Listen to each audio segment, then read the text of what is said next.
Britain के पूर्व प्रधानमंत्री गॉर्डन ब्राउन को संयुक्त राष्ट्र संघ ने शिक्षा के लिए विशेष दूत नियुक्त किया है। ब्राउन के सामने संयुक्त राष्ट्र सहस्त्राब्दी विकास के लक्ष्य के तहत 6 करोड़ 10 लाख बच्चों को साल 2015 तक स्कूल भेजने की चुनौती होगी। ब्रिटेन के पूर्व प्रधानमंत्री गॉर्डन ब्राउन को संयुक्त राष्ट्र के वैश्विक शिक्षा मामलों का विशेष दूत नियुक्त किया गया है। ब्राउन के सामने संयुक्त राष्ट्र सहस्राब्दी विकास लक्ष्य के तहत दुनिया भर के 6 करोड़ 10 लाख बच्चों को साल 2015 तक स्कूल भेजने की चुनौती होगी। यूएन की ओर से शुक्रवार रात जारी संबोधन में ब्राउन ने कहा कि संयुक्त राष्ट्र महासचिव बान की मून द्वारा यह पद दिया जाना उनके लिए सौभाग्य की बात है। ब्राउन ने यह भी कहा कि 2015 के अंत तक 6 करोड़ 10 लाख बच्चों का शिक्षण संस्थानों में पंजीकरण और उनके लिए गुणवत्तापूर्ण शिक्षा की व्यवस्था करना आसान नहीं होगा। बान की मून की अगले महीने प्रस्तावित एशिया यात्रा में ब्राउन भी उनके साथ होंगे। ब्राउन ने पूर्व संयुक्त राष्ट्र महासचिव कोफी अन्नान और पूर्व अमेरिकी राष्ट्रपति बिल क्लिंटन की तरह अपने काम के सफल होने की आशा व्यक्त की। गौरतलब है कि अन्नान को सीरिया और क्लिंटन को हैती के लिए संयुक्त राष्ट्र का विशेष दूत नियुक्त किया गया है। शालिनी के साथ इंटरनेशनल डेस्क, जीएनएन न्यूज। हमारी इस खास पेशकश में अगले हफ्ते आपको फिर से रूबरू कराएंगे दुनिया की कई बड़ी खबरों से। फिलहाल आपको छोड़ जाते हैं दुनिया की कुछ अन्य खास खबरों के साथ। पेश है वर्ल्ड एक्सप्रेस।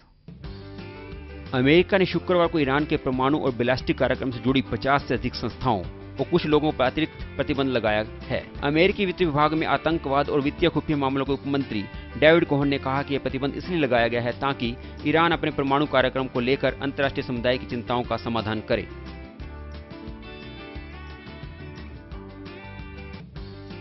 पाकिस्तान के उत्तर पश्चिमी भाग में नागरिक संगठनों ने बॉलीवुड अभिनेता दिलीप कुमार के पेशावर स्थित पुश्तैनी घर को बचाने के लिए जिरगा का गठन किया है। जिन नागरिक संगठनों ने इसके लिए पहल की है उनमें बांग्लादेश, भारत और Pakistan people's forum, Karwaan, citizen for clean environment और अलमी पश्तो कांग्रेस शामिल है।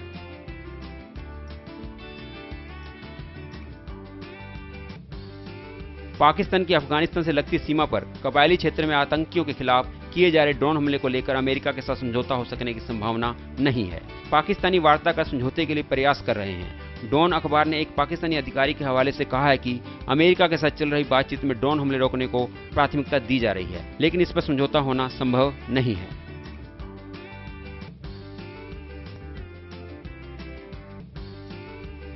रूस सरकार ने सभी प्रदेश सरकारों को आदेश दिया कि वे अपने अधिकार क्षेत्र में आने वाली सभी ब्लैक लिस्ट वेबसाइटों को फौरन बंद करवाएं।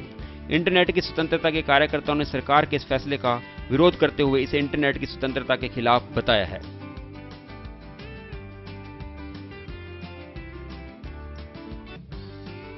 अमेरिकी खगोलविदों ने हबल स्पेस टेलीस्कोप की सहायता से प्लूटो के 5वें उपग्रह को खोज निकाला है। सौरमंडल के बर्फीले ग्रह प्लूटो की कक्षा का यह अब तक का सबसे छोटा चांद है। नासा के अनुसार प्लूटो का यह 5वां चांद अनियमित आकार वाला और 10 से 25 किलोमीटर के दायरे में है। हबल टेलीस्कोप से देखने पर यह प्रकाश के छोटे से धब्बे के रूप में दिखाई देता है।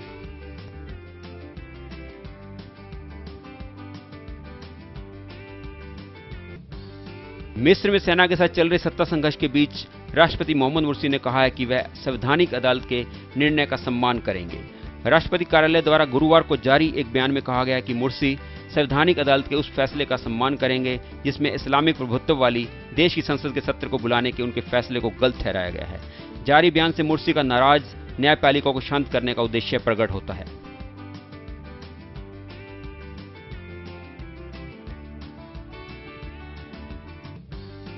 अमेरिका के 6 राज्यों और कोलंबिया जिले में समलैंगिक विवाह को वैधानिक दर्जा दिया गया है।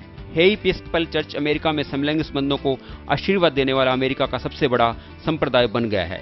इंडियाना स्थित चर्च की साधारण बैठक में इस नीति को भारी मत के साथ मंजूरी दी गई। चर्च के अधिकारियों ने एक नई रस्म पर जोर दिया जिसमें प्रार्थना करना, कस्में खाना और एक दूसरे को अंगूठी पहनाना शामिल है।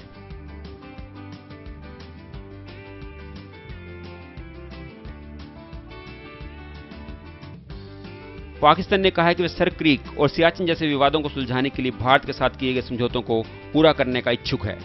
पाकिस्तान के विदेश मंत्री हिना रब्बानी खान ने एक साक्षात्कार में कहा, अगर दोनों देशों के बीच मौजूद कुछ विवादों की तरफ देखें जैसे सर क्रीक, सियाचिन, तो पाकिस्तान पहले ही स्पष्ट कर चुका है कि उन समझौतों को पूरा करने को पाक इच्छुक है। दोनों देशों को आपसी रिश्तों के लिए आगे आना चाहिए और आगे बढ़ने के लिए कई बार सभी को लचीला रुख अपनाने की जरूरत होती है।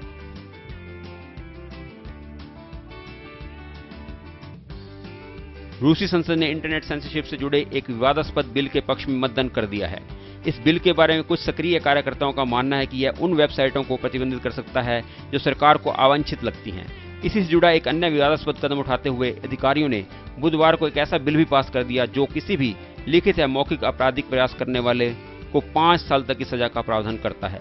दरअसल इन नियमों का उद्देश्य रूस में से विरोध के स्वरों को बिल्कुल खत्म कर देना है। हालांकि इन दोनों ही नियमों का विरोध किया जा रहा है क्योंकि इनका इस्तेमाल सरकार विपक्ष के खिलाफ कर सकती है।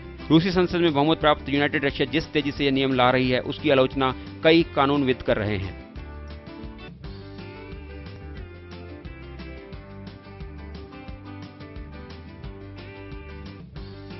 नेपाल के पूर्व प्रधानमंत्री और मायावादी नेता पुष्प कमल दहल उर्फ प्रचंड का बेटा प्रकाश दहल इन दिनों नेपाल में चर्चा का विषय बना हुआ है।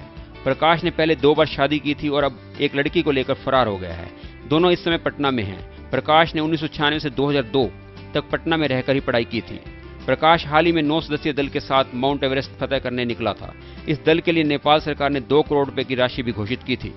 इसकी आलोचना होने पर प्रकाश ने कहा था कि उन्हें रुपए नहीं चाहिए, लेकिन माउंट एवरेस्ट को फतह करने के बाद प्रकाश अपने सहयोगी वीना थापा को लेकर फरार हो गया है।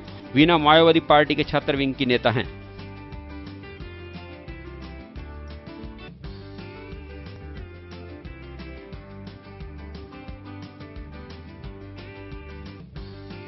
ब्रिटेन ने एक्स फाइलों का एक संग्रह जारी किया है जिसमें यूएफओ यानी अनआइडेंटिफाइड फ्लाइंग ऑब्जेक्ट से संबंधित सरकारी ब्यौरा और चेल्सिया फुटबॉल क्लब के ऊपर इसे देखे जाने की जांच की जानकारी दर्ज है। राष्ट्रीय अभिलेखागार की ओर से जारी इन 25 फाइलों में तत्कालीन प्रधानमंत्री टोनी ब्लेयर के कार्यालय की ओर से यूएफओ से जुड़ी नीति पर विस्तार से चर्चा की गई है। इन फाइलों में यूएफओ डेस्क अधिकारी के पद को व्हाइट हॉल की सबसे अजीब नौकरी करार दिया गया है। वर्ष 2009 में बंद किए गए यूएफओ डेस्क के एक कर्मचारी ने बताया कि यह मान्यता पूरी तरह काल्पनिक थी कि इस डेस्क में देश भर के विशेषज्ञ वैज्ञानिकों की गुप्त टीम शामिल थी। इस डेस्क को यूएफओ को देखे जाने के बारे में कई सूचनाएं मिली, लेकिन किसी भी मामले में कोई पुख्ता सबूत नहीं मिल पाया।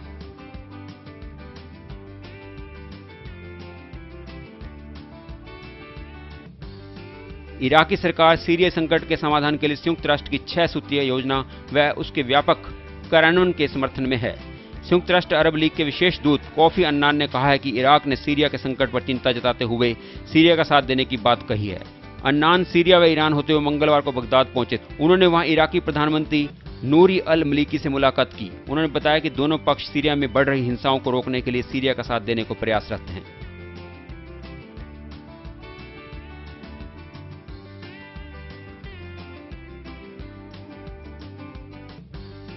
ब्रह्मांड के रहस्य को उजागर करने के लिए वैज्ञानिकों ने एक विशालकाय दूरबीन तैयार की है।